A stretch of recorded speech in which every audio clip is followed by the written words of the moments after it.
I guess welcome to Rally the Peasants, everyone. This is our first episode. This is the EU-centric podcast, and I guess GA content source. Yeah, I guess that's basically it. I'm Daws. I'm joined by my co-host Henkie today. How are you doing? Yes. I don't think I need any introduction. I'm doing well. You? I'm doing well. I'm doing well as well. Of course, there's a new set coming out, so it's very exciting for GA. It is actually. So yeah, I hope you all brought your pitchforks and you're ready to listen to us talk about a little bit of the new cards from the new set that we're excited about. Yeah. We do so much complaining. We thought let's do some other stuff. And That's actually productive. be the positive change we want to see. But yeah, well, I guess with that said, let's just jump right into it. Do you want to jump right into it, or do you want to say something like maybe what people can expect from us in the future? We're gonna show, or we don't know what we're gonna do. Yeah, I think we're just gonna be doing okay. So I guess the main idea we have right now is doing these podcasts where we just talk about the game generally. We're also gonna be hopefully hosting the European locals from the new Cake server, so you can also tune in for that. And I guess if Henkie wants to get creative and show off his deck tags and his secret sauce. I had a good idea, but I wanted to run it by you. Maybe we can do like art review. Maybe. Let's keep that one in the bank. Okay, let's think about it. But yeah, so I guess we got some Ascents coming up, some nationals, so maybe we can do something with that. Yeah. But just see this as a trial run, see how people like it or not. They have to like it. It's their only EU content. Yeah, I mean, if not, they can go. It's not even been 5 minutes. Yeah, I'm sorry. You should have. Did you put any disclaimer? So yeah, I guess let's just jump into it. So today we're gonna review some cards we think are good. Yeah. So this set has a lot of good cards. Like the set with really high amount of good cards. We picked like 3 for every basic element that we thought were good cards or kind of deck defining cards. We were going to do more cards, but then Henkie wisely said that we're going to be here forever if we talk about every single card that we think is good. So we picked 3 cards from every basic element that we thought were worth talking about. Yeah, because usually I get paid by the hour, but not now. So we don't get paid at all now. Probably we get cancelled after 2 episodes. So I guess let's just jump right into our first card. Yeah. So our first card is Zhangjiao, Way of Peace, a 3-cost unique ally cleric human. This card reads, on enter, depending on the amount of cards in your memory. If it's 0, you draw 2 cards. If it's 1 to 3, you recover 4. If it's 4 to 6, you glimpse 4. If it's 7 or more, each opponent discards a card at random from their memory. And it's a 1/2. We're gonna read all the cards, people can see it, no? If it's a podcast, we have to also read the cards. Okay. Yeah, I'm not familiar with how it works. But yeah, this card has a lot of text. Yeah. This is my favorite card from this set. Oh, really? Yeah. Because every card that says draw 2, I am instantly like... But I want to make it work. I don't think you get the first effect off, though. So you think this card is worth it for the other 2 effects? No, just I think recover 4 is big, though. Because essentially it's just because they kill it probably, so you heal 6 or you prevent 6. Mm-hmm. I think in an allies deck, when you're under pressure, this card's good. I really like this card, and I'm still trying to work out something to make the first one work. Yeah, I think that's the main issue right now, right? Is that this card doesn't really have a. You really want to get this draw 2, right? Because going +1 with an ally is insane. But it doesn't feel like there's a deck right now that can do this effectively. Maybe the new Calming Fractals or the Outshine. Yeah, exactly. But it's like, okay, you play it. It has to be like the first thing you do in your turn. I don't know. I guess it's good because it still draws to your hand. So it is almost like it's a 1 cost basically, right? You just. If you can get the effect of like consistently, the card's nuts. Yes, exactly. Just play draw 2. Its basic element goes to Pendragon basically. Yeah, but now I think you can only play it in the fractal deck. Mm-hmm. Yeah, for the draw effect, yeah. Yeah. It's like you said, like even the recovery. 4, I don't know if it's relevant. I don't know if the Glimpse 4 is relevant. And the 7 or more is nice. I don't know if you're gonna get it off though. I mean, the 7 or more feels like if you're like in a control mirror or in a control matchup, it's like, okay, I have 12 influence. I'm just gonna start playing this for 7 or more just to chip away at their cards. Like, it feels like it's the only use case because, like, okay, so you have to have played the 4 costs or a total of 4 costs worth of cards beforehand, and then you play this. This is like optimal to get 7 cards. It's very heavy, right? And there's they're probably just gonna negate it, right? Or actually, No, maybe go ahead. you need 10 cards because you need to pay 2 if they have some shitty negate. So maybe in some water deck, maybe someone better than me can make a deck. I wouldn't know who, but maybe there's someone that can actually can make it work. But this card has potential though. Yeah, for sure. It's a super strong card.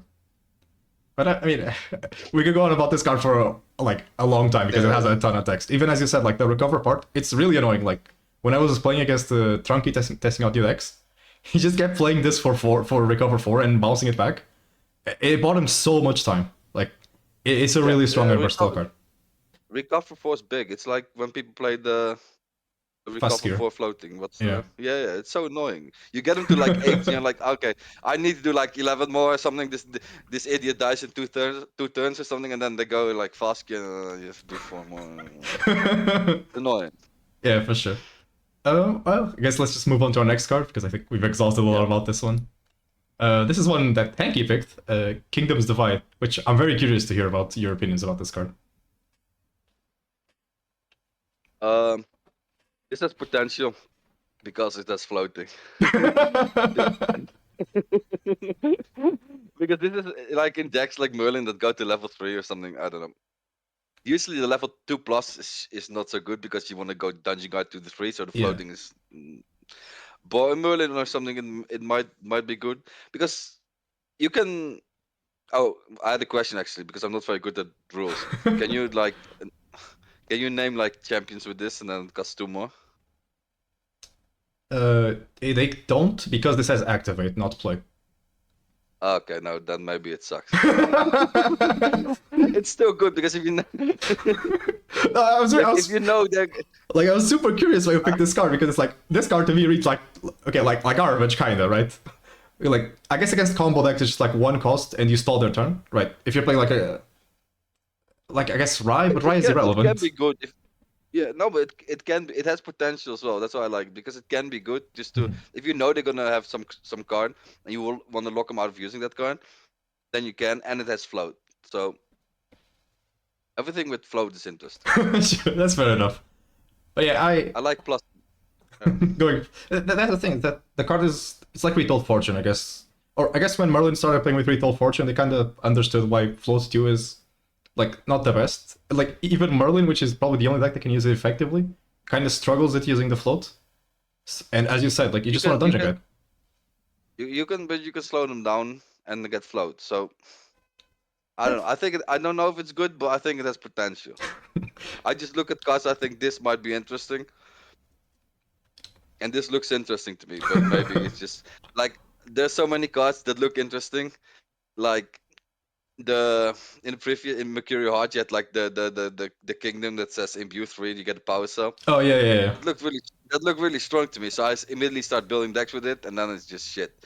But this is one of those cards I think might see some play in the future. But... Yeah, I remember. I think there was a deck that like had 4 turbocharge in that card, and like on paper that sounds insane, right? Yeah. But then probably you play with it. This madman in Melbourne played 4 turbocharge. I love the guy. But yeah, so Kingdom's Divide, I guess it's gonna be a divisive card. If it's really good, I guess Henkie just called it, so we have this video as proof. So let's move on to our last norm card, which this one was my pick. And this is actually a really obvious pick, obviously. It's Art of War. I'm realizing we didn't even read what the previous card did, actually. We're not going back, just read this one. So Art of War is a 0 cost. Regalia item Mage Scripture, the typing is relevant. Divine Relic, players can declare attacks with allies that enter the field this turn. While paying for a memory cost, you may banish Art of War to pay for 1 of that cost. So this card reads absolutely insane, to me. Like, yeah, not to me. Really? This card's so overrated, but go on. I mean, when I read this card, I just think you have a lunette in your material deck, and then they made like 3 cards that can pull this card out of your material deck. So it's like this card is just saying like the pace. It's introducing something sickness to their game, right? Like that's insane. Like players are so used to like dropping their allies, turning them sideways, and attacking or clearing threats. This card is saying like, okay, you can't do that. It is fun, obviously. Like they. But one, nobody plays allies. I mean, the Water Nico deck plays allies, I guess, but that's I don't know. I mean, it's not that Yeah. It does much more than that. It just sits and waits anyway, so it doesn't really matter. And although the effect might seem, I mean, the second effect is good though, because you can still use. I mean, the effect is decent, and you get the pay one. Yeah, you so can it's cash alright. out. But Yeah. the thing with these divine relics is they have to be significantly better than the other ones. Mhm. And I don't know. I mean, this card seems good and seems alright, but it's just one of those cards that nobody ends up playing. If everybody starts playing allies, sure, then people are gonna play this card maybe. But other than that, people are just gonna play Quicksave or Grill or Ring, and nobody's gonna play this. Yeah, no, with that I totally agree. I think So. yeah, the biggest problem with this card I think is it's a self-regulating card, right? Because if everyone is playing Art of War, allies becomes unplayable and Art of War becomes like shit. And then people go back to GCR, and then allies come back, and then okay, maybe I'll start running into Art of War. The fact that it has the cash out effect as well, it's probably it's huge, obviously, because you can just play it in a control matchup and it still does something. Because if it didn't have that line of text, this card would be significantly worse. Like it would probably not be Divine Relic level. But No, the stalling effect looks so strong though. it can be good though, because in decks like Wind Arizona or something or Luxem, fucking hate Luxem. It might be good because it buys you time, and all you need is time. Yeah, exactly. We'll see, but I think people just play GCR. Mm-hmm. No, yeah, but I do agree with your last sentiment, right? Everyone says like, if I had one more turn, if level 3 decks had one more turn, this is like the one more turn I fucking card. hate that. When you play against some shitty player and you just stretch them. Next turn I would have won. Like, they made like 6 misplays, you know, they just Betty Macbeth, and they're like, yeah, I need one more turn, or it's like 1 card short. Yeah, it's like, I'm just like, don't be bad, man, just one extra card. I mean, bro, next time you can just tell them, just put Art of War in your deck. Yeah. Those people that say like they should be banned. Those people that say like, yeah, I needed one more turn. Yeah. Okay, I guess let's move on to our next card before this becomes a Henkie rabbling episode. So I think we're getting into. Oh, the art. I like the art though. It's really good art. Yeah, I think so too. Actually, okay. I don't see any feet. I don't see any feet. Let's turn this into an art review right now. No. Okay, so moving on, we have our first fire card. This one was also a Henkie pick, which I found really interesting. Oh, did I pick this one? Yep. Yeah, because I like playing fire slimes. I don't think I can anymore, but this one can like dish out so much damage because you get like the 2 Direwolf tokens, which are 2/1s, right? So yes. 2, you 4, have 6 Direwolves here. Yeah.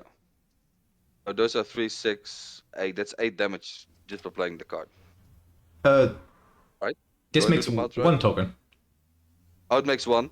Yes. Okay, so that's. But you got the other one that summons 2 more or something. Yes, that's what I don't was. Know, this card has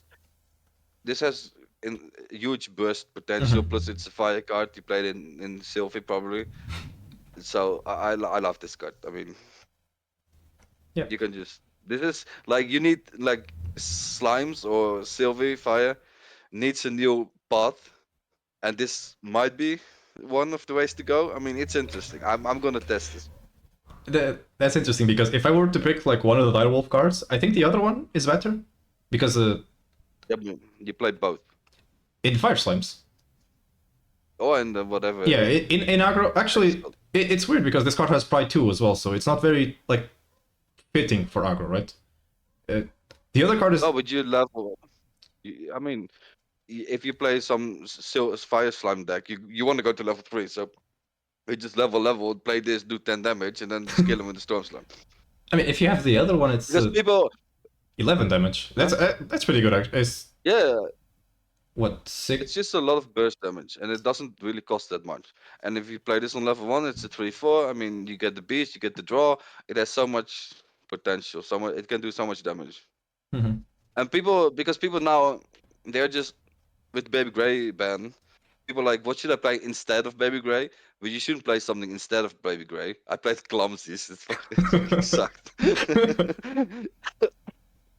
You shouldn't play something instead. You should just rethink the whole deck. And I think this is one of the ways to rethink the whole deck.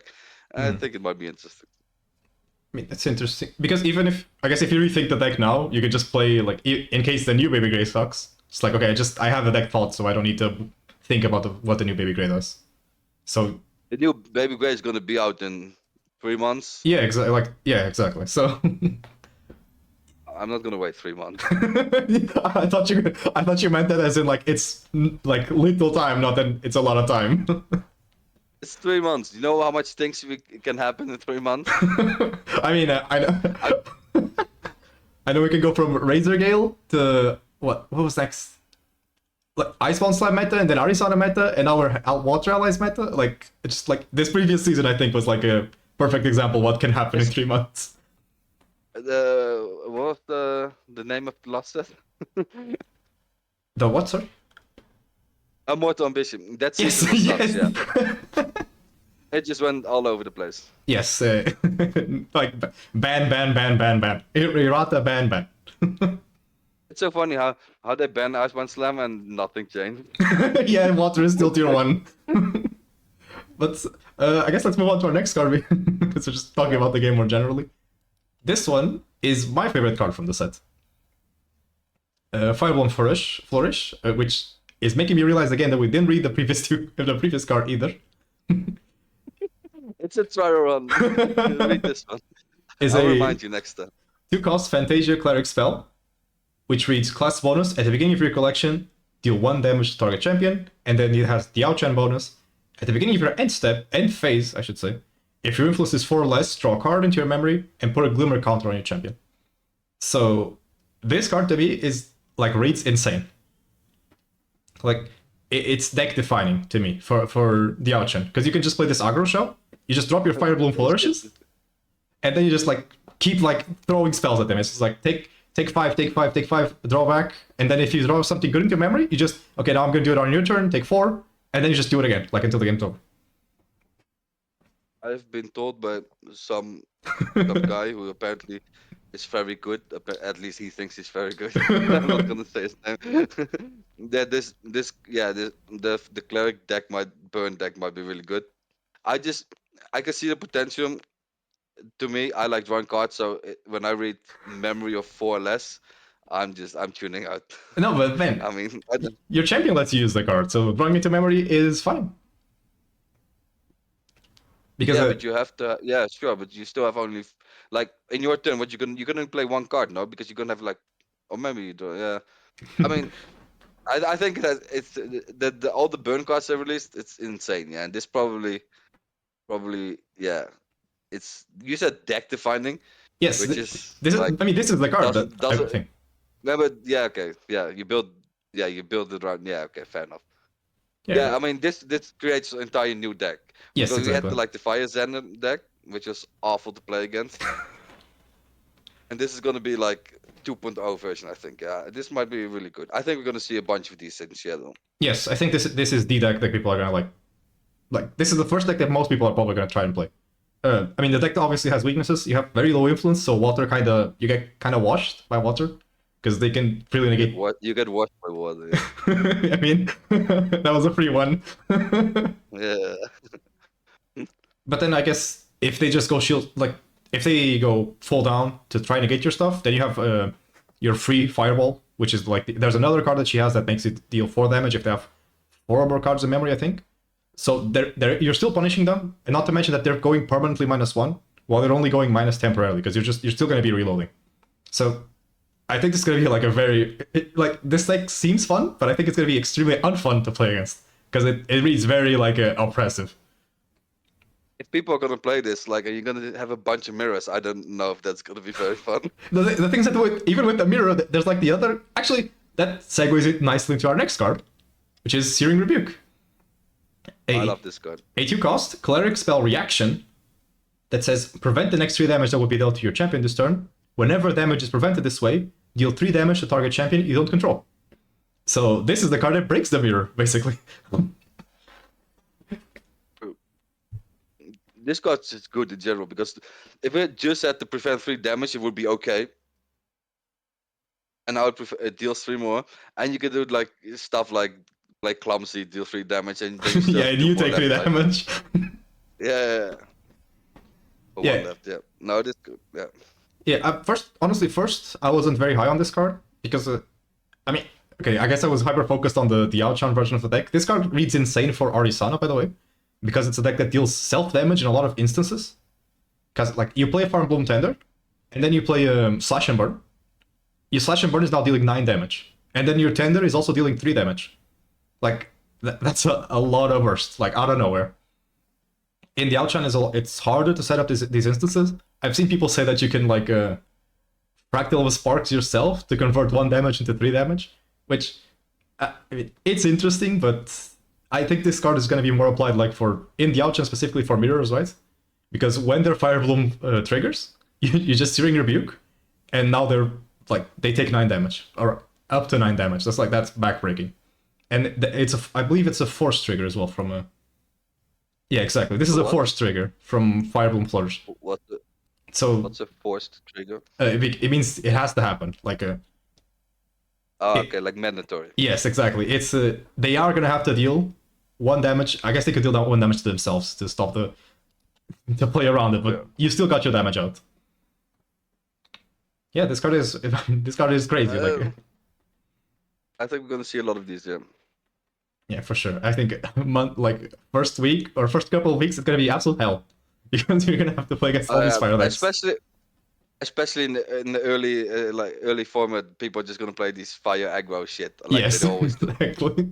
Because this is also like but then that's the problem because then people realize if you play 12, 13 rounds, it's not consistent enough. Yeah. So that's something we have to see how it develops. But initially, this is looking good. I mean, to me, that's the biggest plus of this specific fire deck is that since you can constantly, I guess if you play against a guy that goes like Wind and they open for Scatter Essence, okay, you just go next, right? That's an auto loss.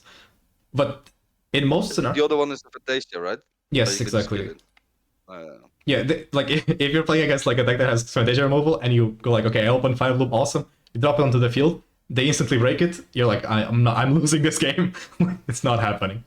But if that doesn't happen, the deck just seems so oppressive because again, the reloading just seems so strong. Like, what deck can like tank like taking 5? You're taking 5+ every single turn. It's a lot of damage. So I guess let's move on because we've been talking about fire for a really long time. Into Watcher. So for our first Watcher card, yes, I picked this card. Extricating Touch. It's a 3 cost action Cleric Mage spell with class bonus, costs 1 less to activate. Target player reveals your choice of their hand or memory. Choose a card from among the revealed cards and discard it. So I picked this card mostly because I remember like back in the beginning of the game, everyone was saying if this game ever has this card, it's going to completely break the game. So I'm very curious to see how this card is going to affect the health of the game overall. Because obviously discarding a card in this game is like an insane minus for your opponent because it's cutting down one of their resources permanently.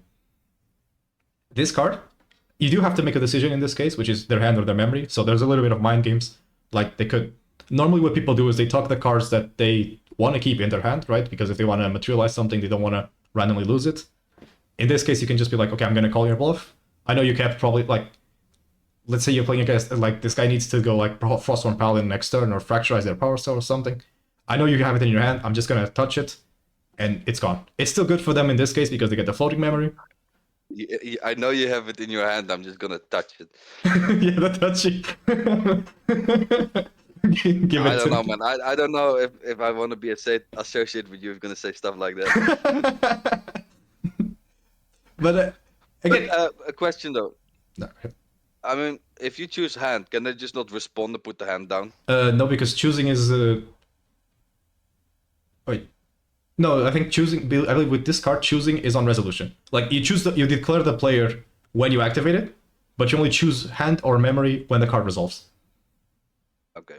So yeah, they can't just like, okay, you chose hand, I'm just gonna activate something random to put in your memory, or I'm just gonna empty my hand and it's useless. No, if you have cards in your hand and you did preemptively respond to this card, you are losing some. You're always going -1 with this card. You're not going -1. Yeah, well. Oh, you're making them go -1. It's a one. It's just a 1-for-1 though, and it costs like 4 cards to play, so it's like half your turn, and you just go 1-for-1. Yeah, but think about this. Think about those games where you have a completely garbage hand, right? But it's like, oh, I have this DG or I have this creative shock. This card unbricks my whole hand, and then this guy just goes like, okay, I'm just gonna touch you, choose your hand, and then they discard your DG. Like, and then you're just like dead drawing for like 10 turns. I think everybody was better off like 30 seconds ago before you said that. Just he's saying they have 8 cards. Yeah, and if I pick the 1 DG from the 8 cards, and that's amazing. Yeah, I mean, you have perfect information about their hand, right? You can just choose, like, you see it and you choose it. Like, yeah, but you choose. I thought it was random. Yeah, it's not random. You get to pick. No. Okay, sure. Yeah, I thought it was random. No, you choose.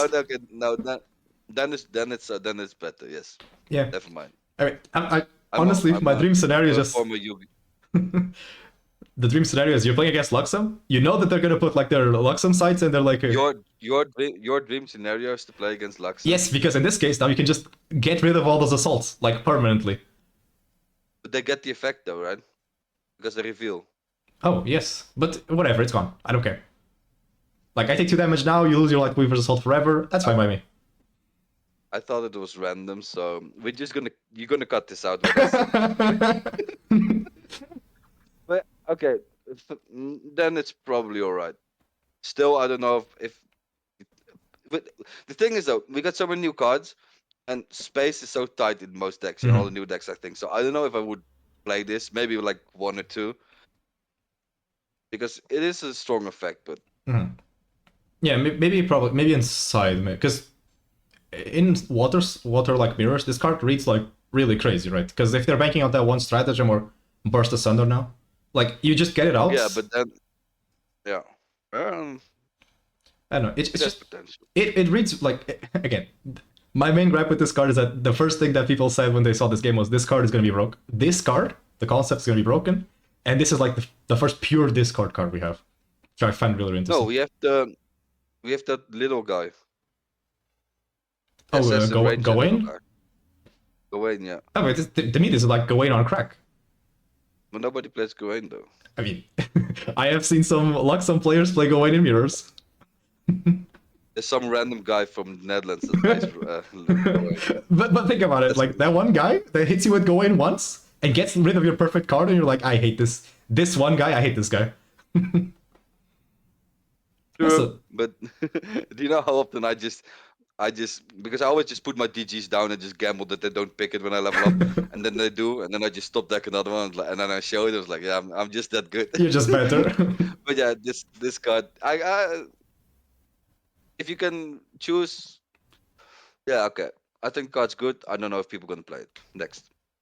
So our next card is Acquiesce Rejection. It's a really complicated name. Action, cleric spell reaction, class bonus, costs 1 less. Negate target activation you don't control, unless its controller has you draw 2 cards, and then you banish the card that was negated this way. So essentially a Frostbind, but they have to give you cards. Yeah, I mean this card's good because usually they play 1 card, and in a turn they want to play the second card. You negate it because usually the second card is more important than the first, and so they wanna have it resolve. Sure, they have it resolve, you draw 2 cards. So essentially this is just draw 2 cards. I'm just laughing because I'm realizing that 90% of the cards you picked have the word draw cards in them. I love drawing. You know, because it's so good when you have all the cards. I mean, when you don't have the cards, I have the cards. No, personally, I think this card is not that good. Like, I don't like Or cards that give your opponent a I choice. thought we agreed that you're not gonna disagree with me. No, I mean, you can pick your silly cards and say why they're good, but when I say I like this card, you're not gonna say like, no, no, I you're don't gonna say, agree. yeah, this is a good, this is a flawless You card. just have to you just have to gobble one, just go with it. But no, because okay, so if you this card, okay, my biggest problem with this card is that as a negation card, this card is horrible in my opinion. This is a, as you say, this is a draw spell basically. Like, because nobody is gonna like. This is their game-winning spell. You're gonna try to negate it. They're not gonna be like, okay, bro. I guess it's negated. You don't get to draw. No, obviously they're gonna give you 2 cards. But then, if it's their game-winning spell, you kind of need to have another counter spell in your hand. Yeah, well, if it's the game-winning spell, yeah, sure. Then you shouldn't bank on this negating it. I mean, If they play Fireball for 15 and you play this thinking like they're gonna let it be negated, I mean, but imagine if you draw into another one, and then you do it again. Like, how many +1s for your opponent are you willing to give? no, No, you but have 2, you draw like 4. But I guess my main gripe with the card is that the giving your opponent a choice to me is like, it's very volatile, right? You can't really use this effectively as a counter spell because it's not really a counter spell, and if it's a draw card, like, I think a lot of the times they're just gonna be like, okay, I'll take the 1/1, whatever. You're not gonna get to draw. I'll just like, okay, if they play a frost. But that's good because the water decks usually have like lots of influence. Mhm. If you have like 1 phosphor paladin and you just go 1/1, sure. Then you just keep beating them down 1/1, so you have more influence, so it's good. Or they let you draw and you got more influence. So it serves its purpose specifically in water, I think. Specifically as a drawing card. I guess let's move on to our next one because I think we're gonna be talking about back and forth about this card for a really long time. Next up we have Captivating Opulence. This is a unique Fantasia cleric spell that has on enter, draw a card into your memory. This card also has draw a card, now that I'm thinking about it. It has the outshine bonus, activate abilities of regalias you don't control, cost you more to activate. So this card reads crazy. Like, if you look at like what regalias have activated abilities in most decks, it's like 99% of them. Like they unless they have weapons, like almost all of them have activated abilities. And paying 2 more, like paying 2 more to crack a GCR, like you're gonna be thinking hard if you want to do that. Yeah, I mean, I think this is nuts. Just yeah, because everything costs 2 more. You want to pop Terraforming, pay 2. I mean, this does so much, and it's only your opponent, right? Yeah, you Yes, don't exactly. control. Yeah, it's basically like all their cards are like pre-frostbinded. Like, oh, you want a safeguard, you have to pay 2. You want a tariff, you have to pay 2. You want to draw from backup charge, you have to pay 5.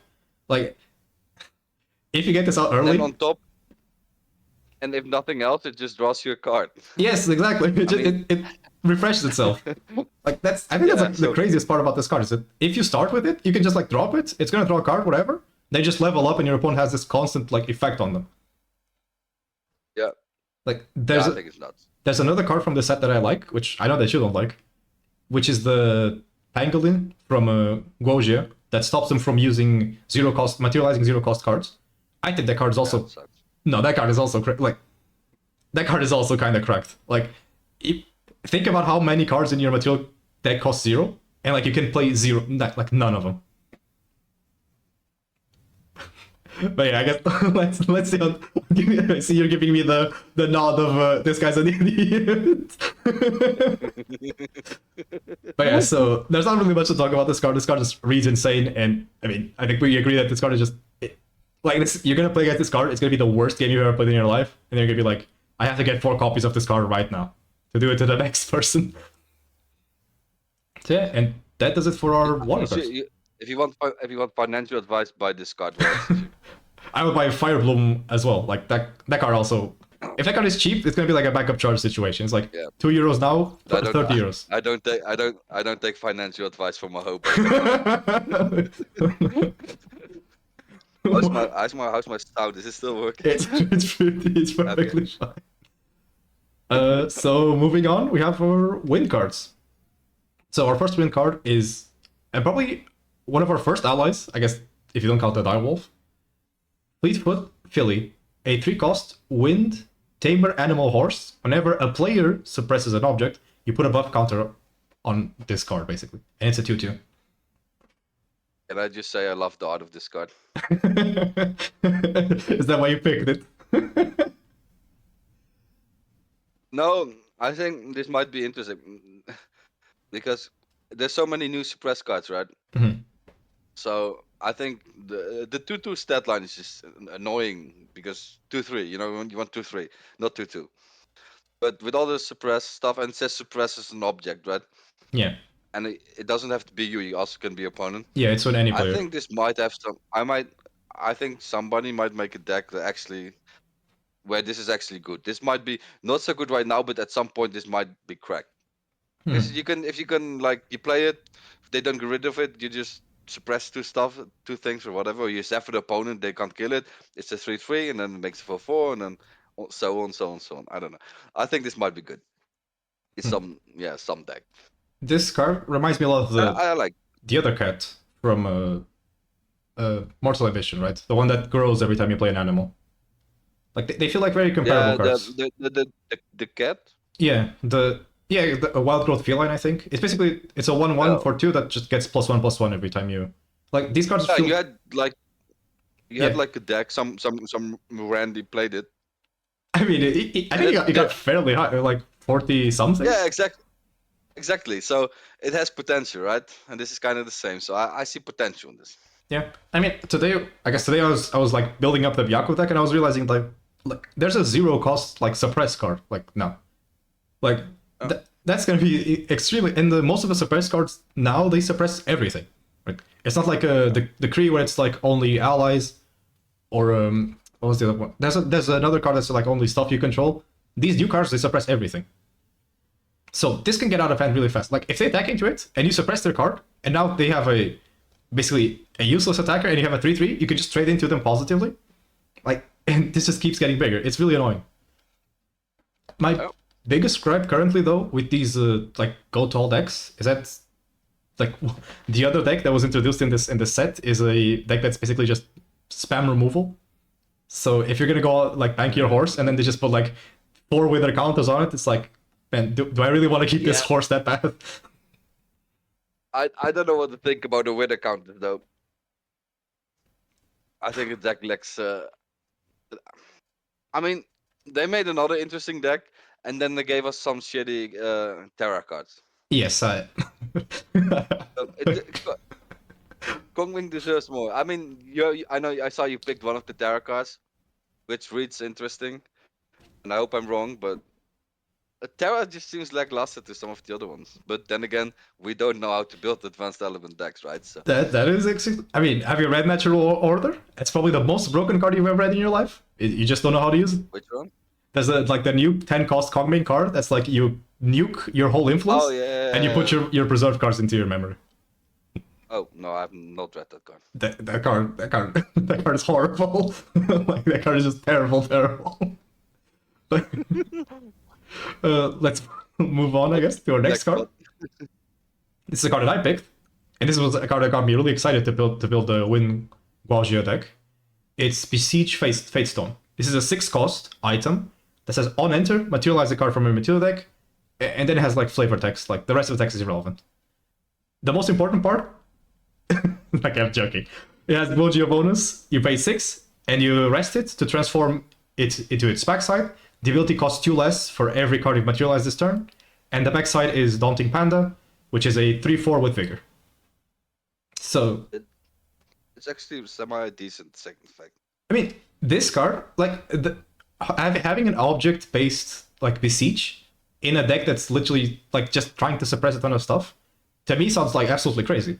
Like imagine if Baby Green is now a 2 cost, materialize the card. Like that reads insane. You can just like if you go first, or actually it doesn't even matter if you go first. You just if you open this, you just drop it down, get like an Art of War. If you have a Baby Green next turn, you just Baby Green it, you level up, and it's just start farming out your draw regalias. Like, and you're also like farming your quest passively. Like this card to me is like one of those cards that it's going to be overlooked a lot in the beginning because it's like it has a really high cost. But then like as more people will play with this, and it's like, okay, I'm just going to tap out to play this Fatestone. I'll get out of war. The game is slow, or I'll level up. Like it's just the tempo this thing gives every single one of your suppressed cards seems insane. I agree. Then again, I don't know how good this is beyond turn 1 though. Yeah, I guess it's like it's like an Icebound situation, but a little bit worse, right? Because like okay, you put everything down to like the tempo probably to try and get this out after turn 1 is kind of bad. Again, you can probably just get like if there's a Regalia that just breaks their game plan. Like if you just okay, whatever, they have a full war, I'm gonna put 6 down, I'm gonna get a Terrafring or whatever, and I'll stall their turn. Like what's important is getting this card onto the field. Like the rest is, I guess, kind of. You're gonna put 6 down to get a Terrafring. Yes, I am. I am Terrafring safeguard. Why don't you just materialize the Terrafring? No, I don't want to materialize Terrafring. I want to have this thing on the field right now. You pick up. Do I go for Terrafring? No, I got this 6 cost. I'll just bring it out like that. Yes, no, because you're not thinking about the rest of the value, bro. Think about next turn. Next turn, right? You drop baby green. You put like you flicker this. You get the Tengu. The Tengu gives you a counter. Baby green gives you a counter, and then you can Byaku your baby green, and then gets you an look like the wheels are spinning. It's interesting. I think this is a good card too. I like this mostly because you can play this Siege and Academy Guide. I'm not sure if Dungeon Guide is good because your level 3 has the like. Did you just interrupt me?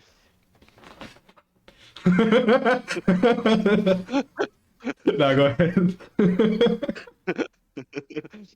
Because you can play this Besiege a Dungeon Guide, and if you play the Dragon, you can just go full on Dragon, kill them by turn 3 if everything goes your way. So that's insane. But in your more controlly thingy, it has use. I like this card, especially because the 6 transform. That's why I think it's actually not that bad, because you just go.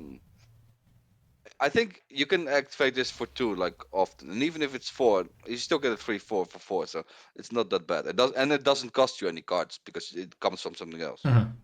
Yeah, and more often than not, it's probably just gonna. I like the card. Yeah. Yeah, this card's good. Whatever. Just go. Let's just go next, because the next card, I'm very interested to see what you're gonna say about it. Wait. Good shit. Oh. Same card. I haven't seen it yet. Oh yeah, I like this card. Whirlwind Threats. It's a 1 cost. This is a very simple card. 1 cost. Tamer spell. Put a quest counter on your champion. If an object was suppressed this turn, you put this card back into your memory. So it's essentially a 0 cost to get a quest counter. You get a free quest counter, and if you play in a deck that suppresses a lot, it doesn't cost you a card. So it's free. You just get a free quest counter. And I think the 1 or 2 quest counters might be relevant, where you can do your stuff a turn earlier and just kill them. Where otherwise you have to wait an entire turn, and this card does not go negative. So when cards give you plus or don't go negative, I like the card. So I think this card's nice. So the reason why you don't think it? Yeah, I don't. I'm gonna be honest. I really don't like this card. Because it does go neutral, yes, but the something being suppressed kind of implies that I guess you played another card, right? So you're playing from minus. You can play this in your recollection phase. You suppress something in a recollection and then just draw back up, but you got a free quest gun. Yes, but then I guess if you want to get rid of a taunter or something until the end of their turn, but I don't know, because my main thing also is that quest counters, they're kind of useless after your quest is done. There are a couple of cards that care about quest counters still being on a champion. So you get your full quest, right? I think this can get your big guy out 1 or 2 turns earlier, maybe. So I don't know, man. I think now I'm starting to. I don't know if it's gonna be any good. I might be wrong. Usually I'm not wrong. Usually I'm right. But maybe who knows? Who knows? Maybe this is the one time I'm wrong. Maybe, who knows? But I think this card's interesting. Aren't you the guy that said that Slimes was not gonna be a good thing? No. I've never said that. I categorically deny ever having said that slime sucks. But yeah, I guess that's it for us. That's our last card. This was the last one? Yeah, we just went over You had the Luxem card as well. I can put in the Luxem card, but I cut it down for, I guess for the sake of Ah. time. But I can add it. Ah, okay, no, that's fine. I don't like Luxem anyways. But basically, Luxem card is like it's a light versus assault, but it's an attack, which it's pretty good, right? It's gonna make the mirror less annoying because you don't have to constantly play around the incap. You can just like use striking illumines, attack them, then you light versus assault, reveal, and it's like okay, take whatever, take like 14. I don't care. Yeah, I think. But don't play Luxem, people. Please don't play Luxem. I tried it. Didn't go well. 100. This is coming from Utrecht's 141st, I believe, placer. Yeah, I am proud. I'm a proud basement dweller. I don't. You have to take the highs and the lows. I enjoyed myself. I was sitting there with all the McRandys on the lower tables. And they were like, McRandys. nice to see you here. I was like, nice. I enjoyed myself. It was a good atmosphere. I had fun. All that matters is having fun. Who cares about getting a 2,000 euro promo card? No, yeah, that's more fun. But But yeah, so I think I'll that's be, it from our side. yeah. Is there anything else? No, I'm excited. Are you gonna do anything? Did you buy any cases or did you buy the product was not for you? I bought the. No, I mean, if you don't like it, don't buy it, right? I mean that's true. If I see a vase right online and then it arrives to me and it's all broken, I mean it just wasn't for me, I guess. I know you want this off your chest. I'm just gonna throw you under the bus. You're never judging in any events anymore with the way you've been behaving. I mean, as much as I complain, I'm still buying product, right? I did buy recollections, obviously. So I mean, end of the day, I'm the idiot, right? Because it's not for me, and I still buy it. I still like the game, obviously, and I think it's a fun game. I think the next set's gonna be really fun. It has a lot of really fun, powerful looking cards. It has so many. I think they outdid themselves with this set because it gives so many options. I mean, I'm flying to Seattle on Thursday, and if I was like one of those people that don't have a job and just test all day, there's like 9 decks that you could realistically test right now. So I'll just pick 5 slimes to go with it probably. I'm playing Wind Allies. Oh. There are not any good allies in this deck except for the first one we showed with the recover 4 draw 2. I like that one. Other than that, there's no new cards I need. But I think the Wind Ally decks is gonna be really good. My Wind Allies deck decks. Oh, you have some secret fights for your Wind Allies. I guess I'll have to wait for Seattle to see. But yeah, I bought a bunch of cases. We're gonna open them. We have our locals Friday. We're gonna open them. Sunday we're gonna play a recollection tournament. That's fun. We did that before as well with starter decks. Yeah, that's awesome. It's awesome to see you. I'm enjoying it. I'm really looking forward to this. That's awesome. It's awesome to obviously see It's a good set. It's awesome to see the game growing in Europe. Obviously, we're also doing this project because we want to see the game like have a bigger and stronger reach in Europe. And I mean, end of the day, we just want to see the game like going. Yeah, we want something good to come out of Europe, except for me, of course. But yeah, so I think we're gonna cut it here. I mean, thank you all for watching. If anyone, for everyone that watched, obviously, if you like the content, obviously, tell us why you liked it. If you didn't like it, obviously, also feel free to like give some. Feel free to give like feedback. Say stuff you want to see. Maybe. I mean, if you have enough credit, maybe we listen to you. But yeah, I mean, obviously Europe is not afraid to complain, so complain away if you have to. But yeah, so we're about to reach 50 minutes. Thank you for watching, I guess. If you like it, comment, like, subscribe, do all that, and we'll see you in the next one. Bye bye.